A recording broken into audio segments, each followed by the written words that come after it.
Once again welcome back students to your channel my new school. आज हम class 9th chapter 2 polynomials के इस video में आपका स्वागत करते हैं। इससे पहले वाली वीडियो में हम डिस्कस कर चुके हैं कि एक्सरसाइज 2.2 जो थी हमारी, उसमें polynomial in one variable and coefficient of x and x square etcetera, और हमने डिस्कस किया था डिग्री ऑफ पॉलिनोमियल के बारे में। आज हम इस वीडियो में एक्सरसाइज 2.3 में जो नया टॉपिक है वो है आपका रिमाइंडर थ्योरम, उसको डिस्कस करने वाले हैं। उसको डिस्कस करने से पहले हम एक जनरल एग्जांपल ले रहे हैं। Suppose that we have two friends, हमारे पास दो फ्रेंड हैं A and B. We have two friends A and B और वी हैव 5 बॉल्स। हमारे पास दो फ्रेंड हैं और हमारे पास 5 बॉल्स हैं, वो हमें उनमें डिस्ट्रीब्यूट करनी है। तो हमने किस तरीके से डिस्ट्रीब्यूट की? पहली वाली बॉल भी हमने ए को दे दी और दूसरी वाली बॉल भी हमने ए को दे दी। ऐसे ही 2 बॉल्स हमने जो है बी को सेंड कर दी। अब हमारे पास एक सिंगल बॉल रह जाती है। दोनों फ्रेंड्स को हमने जो बॉल थी, हमारे पास 5 बॉल्स थी, उन 5 बॉल्स में से 2 बॉल्स हमने ए को दे दी और 2 बॉल्स हमने जो है बी को दे दी। अब हमारे पास जो बॉल बची वो कितनी बची? एक सिंगल बॉल बची, जो कि हमारा रिमाइंडर होगी, मतलब आर होगी। ओके स्टूडेंट्स, अब मैंने यहां पे लिखा है 5/2। दैट मींस 5 रिप्रेजेंट कर रहा है नंबर ऑफ बॉल्स के लिए, जो हमारे पास बॉल्स थी, और कितने लोगों में मैंने उन बॉल्स को डिवाइड किया, कितने फ्रेंड्स में डिवाइड किया, वो किया 2 फ्रेंड्स में डिवाइड किया मैंने, 2 फ्रेंड्स में। तो सबसे पहले इसमें ये समझ लेते हैं कि 5/2 लिखा है मैंने, 5/2। इसमें जो 5 वाला फैक्टर है वो क्लियरली किसको रिप्रेजेंट करेगा? डिविडेंड को। 5 represent to dividend and 2 represent for divisor, मतलब जिससे हम डिवाइड करते हैं, वो डिवाइजर होता है, और जिस नंबर को डिवाइड किया जाता है उसको हम डिविडेंड कहते हैं। तो यहां पर हम 2 से 5 को डिवाइड कर रहे हैं। क्यों कर रहे हैं? क्योंकि हमारे पास 2 फ्रेंड्स थे और हमने क्या करना था? 5 बॉल्स को उनमें हमने डिस्ट्रीब्यूट करना था। तो 2 से हम 5 को डिवाइड करते हैं, 2 2 जा 4 और लेस करेंगे तो हमें मिलेगा 1। तो यहां पर जो ये वाला जो 2 है वो हमारा रिप्रेजेंट करेगा कोशेंट के लिए। 2 किसको रिप्रेजेंट करेगा? कोशेंट के लिए, और 1 रिप्रेजेंट करेगा रिमाइंडर के लिए। तो यहां पर भी देखो, आपने डायरेक्टली जब इनको डिस्ट्रीब्यूट किया था, दोनों बॉल्स को जब डायरेक्टली डिस्ट्रीब्यूट किया था, तो 2 बॉल आपने ए को दी थी और 2 बॉल आपने बी को दी थी, तब भी आपके पास 1 बॉल बची थी, और हमने मैथमेटिकली उसको डिवाइड किया, तब भी हमारे पास रिमाइंडर 1 आया। ठीक है, तो कितनी बॉल बची हमारे पास? एक सिंगल बॉल बची। अब इसमें जो मेन जो फैक्टर्स थे वो मैंने आपको डिक्टेट कर दिए। अगेन रिपीट कर दे रहा हूं। जो 5 है, जिसको हम डिवाइड करते हैं, जिस नंबर को डिवाइड करते हैं वो हमारा डिविडेंड, और जिस नंबर से किया जाता है वो डिवाइजर, और जितने टाइम्स डिवाइड किया गया है, मतलब 2 टूटा गया तो ये 2 हमारा कोशेंट होगा, और जो लास्ट में हमारा बच रहा है वो हमारा रिमाइंडर होगा। Clear student? Let's see another example. 4 divided to 8। 4 से मैं 8 को डिवाइड कर रहा हूं, 4 2 जा 8। यहां पर आपका रिमाइंडर आया 0। अब यहां मीन्स क्या है? हम किसी से किसी भी नंबर को डिवाइड करते हैं तो 2 ही कंडीशन आती है, या तो उसका रिमाइंडर 0 आएगा, या रिमाइंडर कोई न्यूमेरिकल वैल्यू होगी, या कुछ और भी हो सकता है। ठीक है, या तो 0 होगा या नथिंग है, वो कुछ और भी हो सकता है। तो रिमाइंडर अगर 0 आएगा तो क्या होगा, और रिमाइंडर 0 नहीं आएगा उस केस में क्या होगा? तो रिमाइंडर जब 0 आता है तो यहाँ पर जो हमारा कोशेंट है उसको हम कहते हैं, जैसे यहाँ पर कोशेंट हमारा 2 आया है, तो 2 is a factor of 8। 2 is a factor of 8 if remainder is 0। Clearly इस बात को समझ लो कि 2 से 2 टाइम्स जब गया है तो 2 हमारा क्या है? 8 का फैक्टर है। और कब होगा? जब रिमाइंडर हमारा 0 आएगा। अगर रिमाइंडर 0 नहीं आता है तो quotient is not a factor. If remainder is 0, in that case quotient is factor. यहां पर हमने एक फॉर्मूले की फॉर्म में इसको लिख दिया है, इसी को, dividend equals to divisor into quotient plus remainder. Dividend equals to divisor into quotient plus reminder.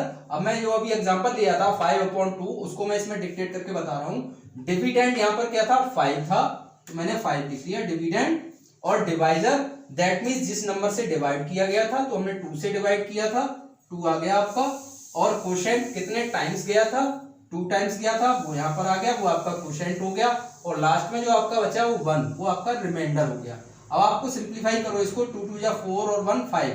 तो इस फॉर्म में हम लिख सकते हैं किसी भी न्यूमेरिकल नंबर को डिवाइड किया जाता है तो हम उसको इस फॉर्म में लिखते हैं, dividend equals to divisor into quotient plus remainder. Okay students, अब यहाँ पर हम जो डिस्कस करने वाले थे वो रिमाइंडर थ्योरम डिस्कस करने वाले थे। अभी तक हमने एक जनरल चीजों को एक्सप्लेन किया, जैसे डिविडेंड, डिवाइजर, कोशेंट, रिमाइंडर, ये सब आपको क्लियर हो गया। और अगर रिमाइंडर 0 है तो उस केस में फैक्टर होगा, रिमाइंडर 0 नहीं है तो फैक्टर नहीं होगा। अब हम अपने टॉपिक पर आते हैं, remainder theorem. What is the remainder theorem? उससे पहले हम ये देखते हैं कि यहां पर जो हमने डिवाइड किया वो न्यूमेरिक नंबर को किया। अब चूंकि हमारा टॉपिक है, हमारा जो चैप्टर है वो पॉलिनोमियल है, तो यहां पर हमें जो डिवाइड करना होगा वो नंबर्स को डिवाइड नहीं करना होगा, हमें 2 पॉलिनोमियल्स को डिवाइड करना होगा। किसको डिवाइड करना होगा? 2 पॉलिनोमियल्स को। तो क्या हम सभी पॉलिनोमियल्स को एक दूसरे से डिवाइड कर सकते हैं या पर्टिकुलर को कर सकते हैं? तो उसको देखते हैं।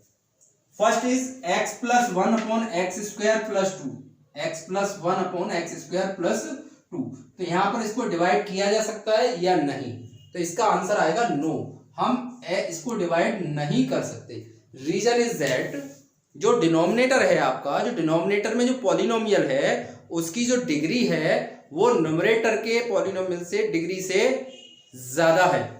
दैट मीन्स इसकी डिग्री जो है ज्यादा है, मतलब denominator, degree of denominator is greater than numerator, so that's why we can't divide. अगर हम डिवाइड कर सकते हैं तो केवल उसी केस में कर सकते हैं जब डिनोमिनेटर की जो डिग्री है वो या तो न्यूमरेटर की डिग्री के बराबर होना चाहिए, यानी जो पॉलिनोमियल हमें न्यूमरेटर में दे रखा है उसकी डिग्री और जो डिनोमिनेटर में पॉलिनोमियल दे रखा है उसकी डिग्री अगर सेम है तो हम डिवाइड कर सकते हैं। First point. सेकंड पॉइंट, अगर न्यूमरेटर में जो पॉलिनोमियल है उसकी डिग्री बड़ी है या ज्यादा है, किससे? डिनोमिनेटर की डिग्री से। डिनोमिनेटर में जो पॉलिनोमियल है उसकी डिग्री से ज्यादा है, तभी हम डिवाइड कर सकते हैं, अदरवाइज हम डिवाइड नहीं कर सकते। तो ये क्लियर हो गया कि हम कौन कौन से पॉलिनोमियल्स को डिवाइड कर सकते हैं। केवल हम उसी को डिवाइड कर सकते हैं जिसमें न्यूमरेटर और डिनोमिनेटर की डिग्री सेम हो पॉलिनोमियल्स की, या फिर न्यूमरेटर के पॉलिनोमियल्स की डिग्री डिनोमिनेटर के पॉलिनोमियल से ज्यादा हो। अब सेकंड एग्जांपल हम देखते हैं, x square plus 2 upon x plus 1। इसको हम डिवाइड कर सकते हैं क्लियरली, क्योंकि न्यूमरेटर का जो पॉलिनोमियल है उसमें इसकी डिग्री 2 है, जबकि डिनोमिनेटर में जो डिग्री है वो आपकी 1 है। So that's why we divide these polynomials. तो अब ये क्लियर हो गया कि हम कौन कौन से पॉलिनोमियल को डिवाइड कर सकते हैं। अब टॉपिक है आपका remainder theorem. Let px be any polynomial, px जो कोई सा भी एक पॉलिनोमियल हो सकता है, ठीक है, ऑफ डिग्री ग्रेटर देन और इक्वल टू 1। मतलब जो भी पॉलिनोमियल हम ले रहे हैं वो पॉलिनोमियल उसकी डिग्री या तो 1 होगी या 1 से ज्यादा होगी, ये बात आप ध्यान रखेंगे।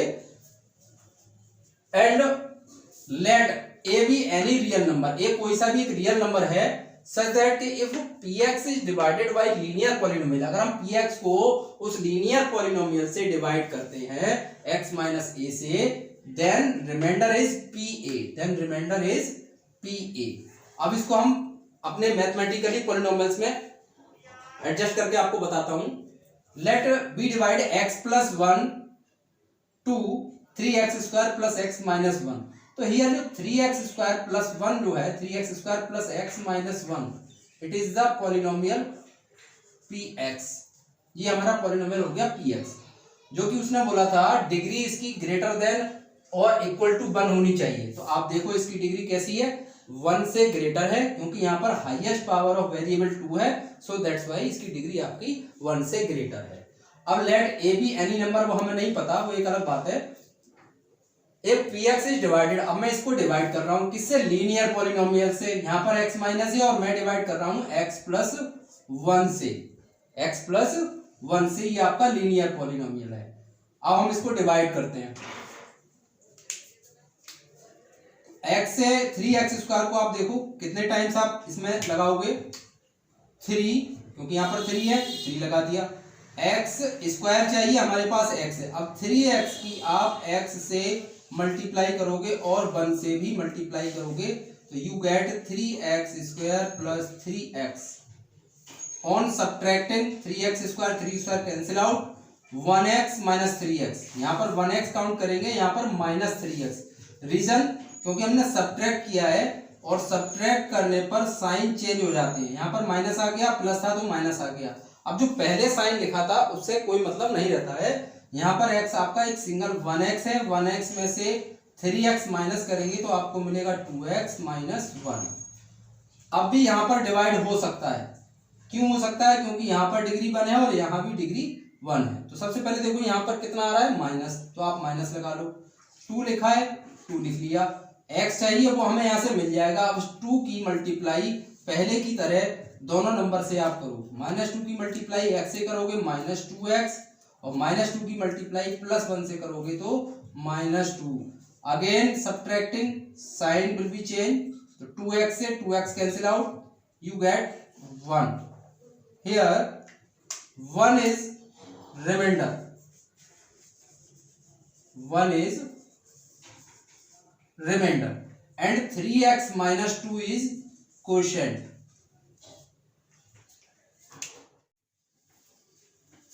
x plus 1 divide 3x² plus x minus 1। अभी हमने इसको डिवाइड किया था तो हमें रिमाइंडर जो मिला था वो क्या मिला था, 1। 1 is remainder and 3x minus 2 is quotient, x plus 1 is divisor,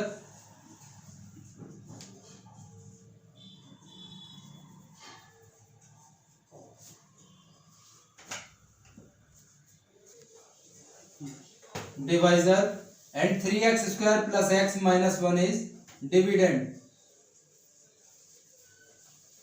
अब यहाँ हमने ये देखा कि दो पॉलिनोमियल को हम किस तरीके से हम डिवाइड कर सकते हैं और उसमें डिविडेंड कौन सा है, डिवाइजर कौन सा है, क्वोशिएंट कौन सा है और रिमाइंडर कौन सा है।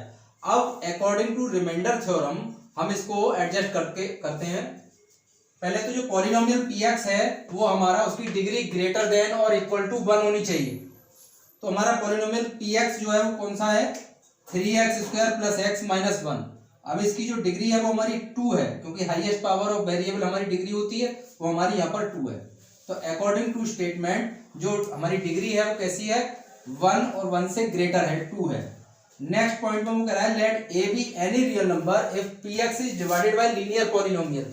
उसमें डिवाइड किया गया है x माइनस a से और हमें यहाँ पे डिवाइड किया गया है x प्लस 1 से। तो x प्लस 1 से डिवाइड किया तो ये हमारा लीनियर पॉलिनोमियल हो गया, लीनियर पॉलिनोमियल। अब वो कह रहा है रिमाइंडर इज pa, इसका मीन्स क्या है? तो यहाँ पर मैंने नीचे लिखा है लीनियर पॉलिनोमियल आपका x माइनस है, दैट इज x प्लस 1, वो आपका पॉलिनोमियल हो गया x प्लस 1।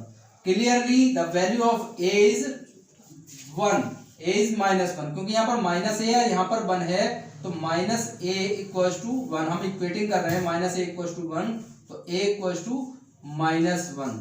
तो रिमाइंडर थ्योरम क्या कहती है कि जो आपका रिमाइंडर होगा वो pa होगा, मतलब इस a इक्वल्स टू माइनस 1 को आप डायरेक्टली अगर आप पॉलिनोमियल में पुट करोगे, इसको डायरेक्टली आप इसमें पुट करोगे तो आपको रिमाइंडर मिल जाएगा। आपने डिवाइड, यहाँ पर जो रिमाइंडर लिया था वो किससे लिया था, डिवाइड करने के बाद। अब एक शॉर्ट मेथड है जिसमें हम बिना डिवाइड किए उसका रिमाइंडर फाइंड आउट कर सकते हैं। वही स्टेटमेंट रिमाइंडर थ्योरम का है कि हम किस तरीके से बिना डिवाइड किए रिमाइंडर को फाइंड आउट कर सकते हैं। मैंने यहाँ लिखा है dividend equals to divisor into quotient plus remainder. इसमें डिविडेंड मैंने लिख दिया 3x² plus x minus 1, divisor x plus 1 and quotient 3x minus 2 plus remainder is 1। जो जो यहाँ पर आपके मैंने मेंशन किए थे वो मैंने यहाँ राइट डाउन कर दिए। अब आप नोट ये करो कि इसमें ऐसी कौन सी चीज थी जो हमें पहले से पता थी और कौन सी नहीं थी। देखते हैं 3x² प्लस x माइनस 1, क्या ये पहले से पता था? यस, ये पहले से पता था क्योंकि हमें इसको डिवाइड करना है। 3x² प्लस x माइनस 1 पहले से हमारे पास था, नोन। अब आता है x प्लस 1, क्या ये आपके पास पहले से था? क्योंकि इससे हमें डिवाइड करना था, ये भी हमें पहले से मालूम था, ये हमारा नोन फैक्टर हो गया। 3x माइनस 2 आपको नहीं पता था क्योंकि ये डिवाइड करने के बाद फैक्टर आया है, ये बाद में पता चला, ये हमें नहीं मालूम था। ऐसे ही रिमाइंडर भी बाद में आया है, वो भी हमें नहीं पता था। ठीक, तो हमारे पास केवल दो ही फैक्टर ऐसे हैं, एक तो डिविडेंड और एक डिवाइजर, जो हमें पहले से पता थे। अब हम क्या करेंगे, हमें रिमाइंडर हमारा जो आया है 1। अब आप सोचो कि रिमाइंडर अगर 1 चाहिए, दैट मीन्स ये वाला जो पोर्शन है आपका वो 0 होना चाहिए। ये वाला पोर्शन क्या होना चाहिए, 0 होना चाहिए। अब ये पोर्शन 0 कब हो सकता है, क्योंकि जो अननोन है वो तो हमें पता नहीं है, तो हम 0 किसको रखेंगे, नोन को। तो let x plus 1 equal to 0, let x plus 1 equal to 0, you get x equal to -1।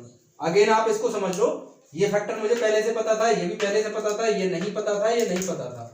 अब रिमाइंडर मुझे 1 चाहिए, दैट मीन्स ये फैक्टर पूरा 0 होना चाहिए। अब 0 इसमें पता कौन, जो चीज है मालूम है वही तो हम 0 के इक्वल रख सकते हैं। तो हमें पता क्या है, x प्लस 1, तो x plus 1 equal to 0, you get x equal to -1 by according remainder theorem. तो रिमाइंडर आप कैसे फाइंड आउट करोगे, इस वैल्यू को मतलब -1 को पुट करोगे डायरेक्टली पॉलिनोमियल में, पुट इन px, और px आपका क्या है, polynomial 3x² plus x minus 1। इसमें डायरेक्टली पुट करो, 3 इंटू -1² प्लस -1 और -1, सिंप्लीफाई करते हैं, -1 का स्क्वायर 1, -1 3 -2 दैट इज 1।